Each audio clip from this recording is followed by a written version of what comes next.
Baik, Assalamualaikum warahmatullahi wabarakatuh. Alhamdulillah rabbil alamin. Wassalatu wassalamu ala asrofil anbiya wal mursalin wa ala alihi washabihi.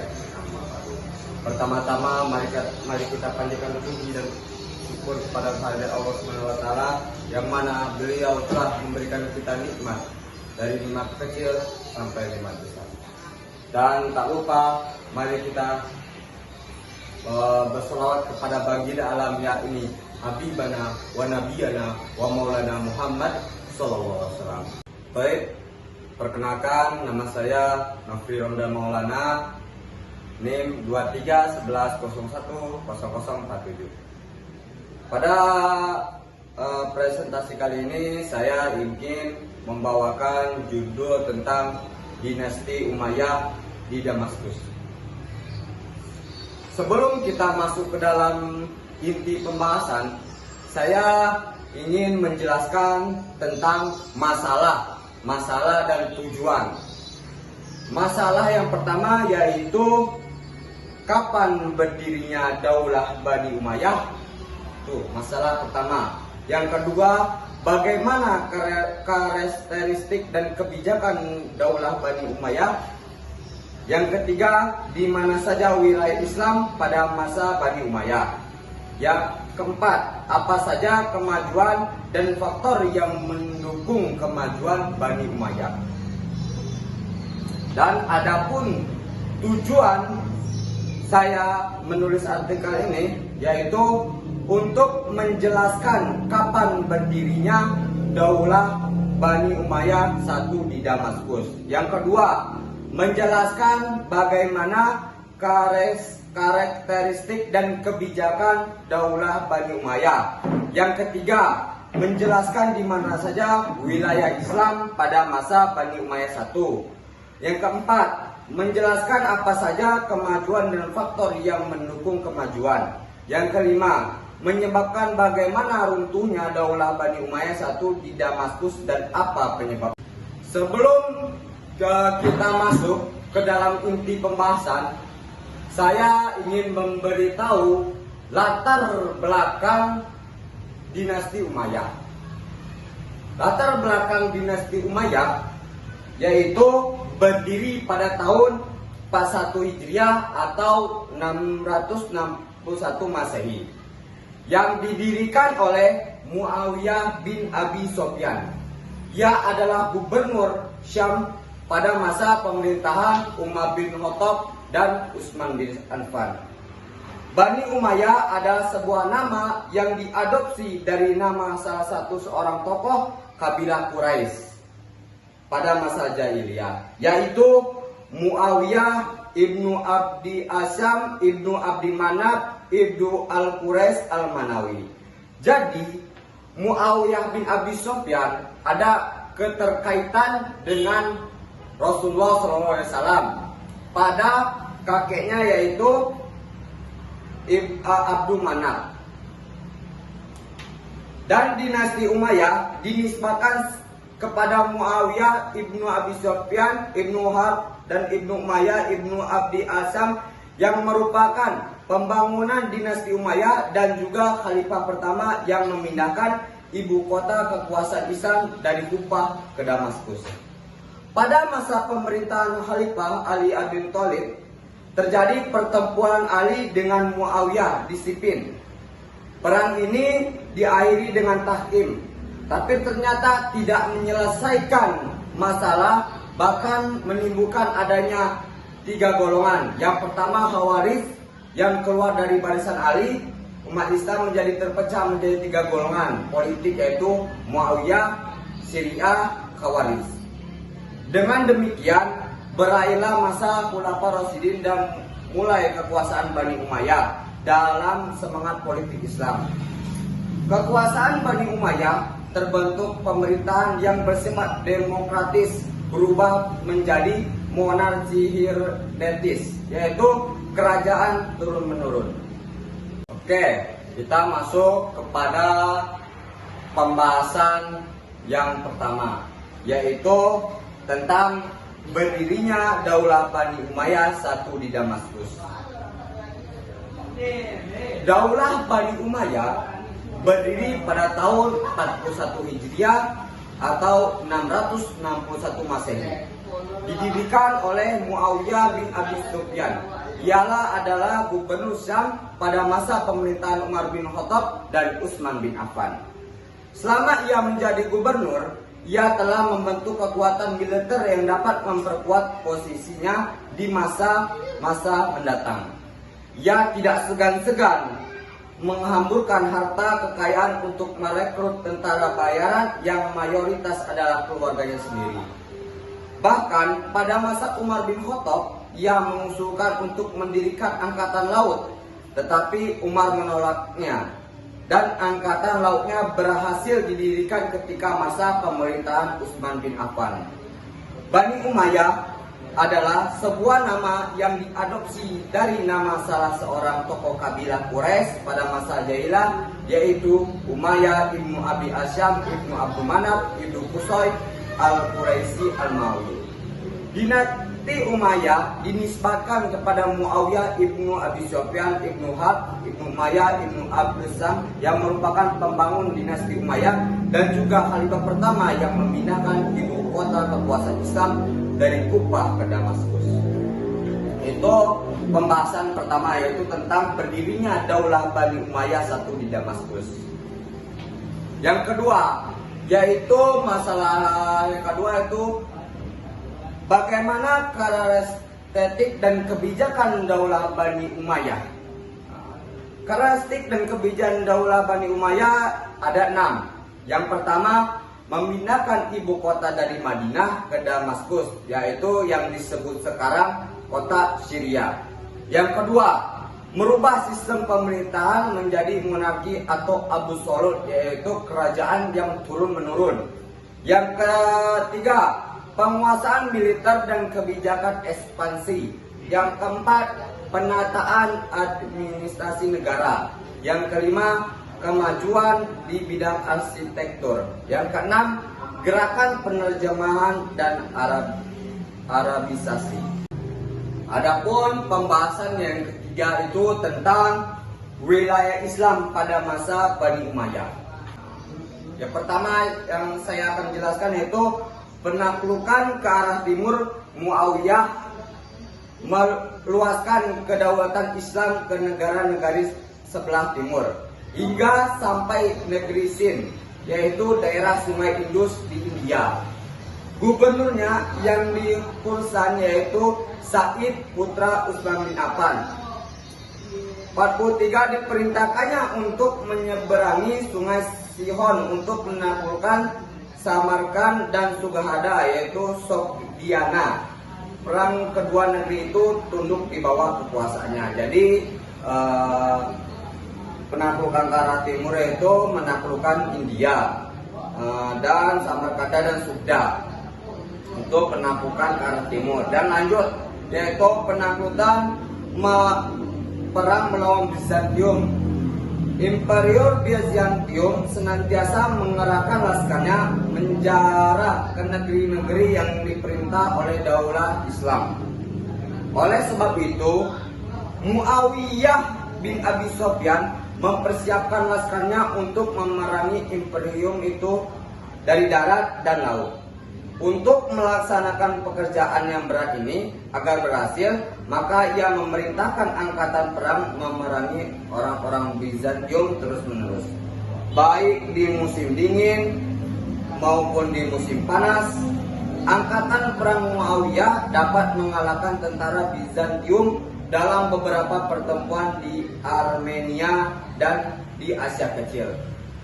Armadanya yang ketika itu terdiri dari 1.700 kapal perang kecil diperintahkan menyerang pulau-pulau Siprus, Rhodos di Laut Tengah, sehingga kedua pulau itu dan beberapa pulau lain di arsipel dapat ditaklukkan pada tahun 48 Hijriah atau 669 Masehi.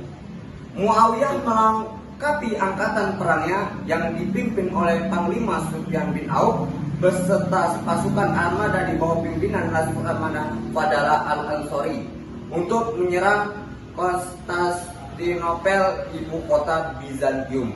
sebagai panglima besar atau kedua angkatan perang itu diangkat putra Yazid bin Muawiyah. Yang ketiga, Perang Afrika. Pada tahun 50 Hijriah, Muawiyah mengangkat Uqbah bin Nafi menjadi wali di Maghrib. Panglima ini dapat mengalahkan serdadu Romawi di daerah itu, sehingga daerah daulah Islam sampai ke negeri Tunisia. Dengan usaha Uqbah ini banyak bangsa barbar yang memeluk Islam. Di sana didirikan kota Kairawan sebagai markas besar tentaranya. Di sana didirikan Masjid Nabi yang terkenal itu sebagai peringatan atas sahabat pemimpin perang itu. Jadi penaklukan dinasti Umayyah terbagi menjadi 3. Yang pertama, penaklukan di arah timur. Yang kedua, Bizantium. Yang ketiga, peperangan Afrika. Masuk ke pembahasan yang keempat, yaitu kemajuan dan faktor yang mendukung kemajuan dinasti Umayyah. Faktor dan yang mendukung kemajuan dinasti Umayyah terbagi menjadi 10. Yang pertama, Departemen Pencatat, yaitu Diwanul Khatam. Yang kedua, pendirian pelayanan pos atau Diwanul Barik. Yang ketiga, pemisahan urusan keuangan dari urusan pemerintahan dengan mengangkat pejabat bergelar Saiful Haraj. 4. Pengguna bahasa Arab sebagai alat komunikasi resmi dalam pemerintah. Yang kelima, pencetakan mata uang, pembangunan fasilitas umum, misalnya gedung, masjid, sumur, dan jalan raya. Yang keenam, pengurangan pajak dan menghentikan pembayar upeti atau jizyah bagi orang yang baru masuk Islam. Yang ketujuh, kemajuan dalam agama dan ilmu pengetahuan, penyempurnaan tulisan mushaf Al-Quran dengan titik pada huruf-huruf tertentu. Yang kedelapan, pembangunan Masjid Al-Manawi di Damaskus dan Al-Aqsa di Yerusalem. Yang kesembilan, perluasan Masjid Nabawi di Madinah. Yang kesepuluh, pembangunan rumah sakit bagi penderita kusta. Yang kesebelas, pengumpulan hadis. Yang kedua-belas, menyamakan kedudukan orang Arab dan non-Arab sehingga kembali bersatu. Itulah kemajuan dan faktor yang mendukung kemajuan dinasti Umayyah pada zaman itu. Pada pembahasan yang terakhir ini, yaitu tentang keruntuhan Daulah Umayyah I di Damaskus dan penyebabnya. Yang pertama, keruntuhan dinasti Umayyah I di Damaskus dan penyebabnya yaitu pengkhianatan atas diri Ali bin Abi Thalib. Sebagian besar sebab yang membuka jalan bagi Muawiyah sebagai khalifah Bani Umayyah pertama. Untuk menjadi khalifah adalah dengan ketajaman mata pedangnya dan kebijaksanaannya. Dengan tipu dayanya dan kebijaksanaannya, ia dapat memusnahkan segala rintangan yang menghadang dan mematahkan perlawanan kaum Khawarij dan Syiah. Namun ia telah melakukan kesalahan besar, yaitu dengan perbuatannya yang selalu menghina Ali bin Abi Thalib dan merendahkan derajatnya pada khutbah-khutbahnya di hadapan umat muslim. Inilah yang menyalakan api kemarahan Syiah kepadanya. Jadi itu yang pertama, keruntuhan Daulah Umayyah I di Damaskus. Lanjut, yang kedua yaitu melanggar janji dengan Hasan bin Ali.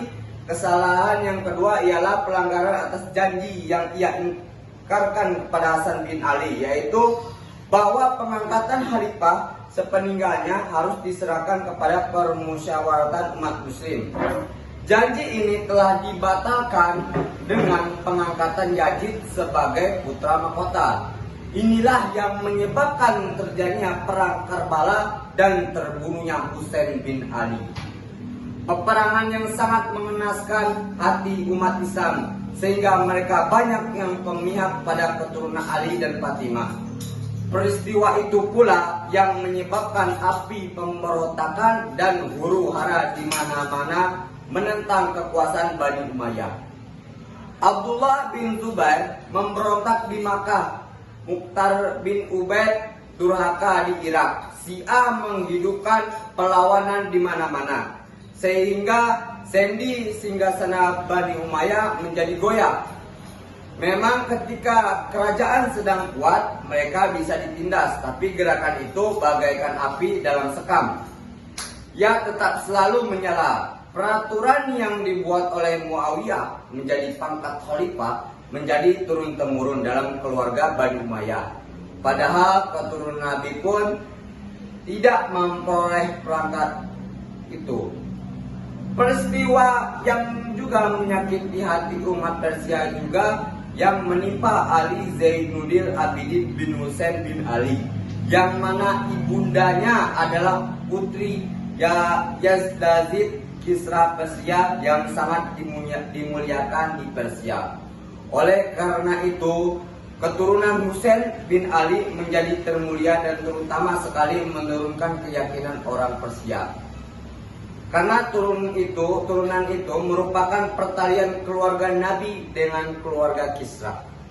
Orang Persia ingin melanjutkan kerajaan Islam di bawah kuasa gabungan daerah bangsawan Persia dengan darah suci turunan Nabi. 63 orang Persia juga terhina oleh siasat Bani Umayyah karena ia amat mengutamakan bangsa Arab dan tidak menghinakan bangsa selain Arab.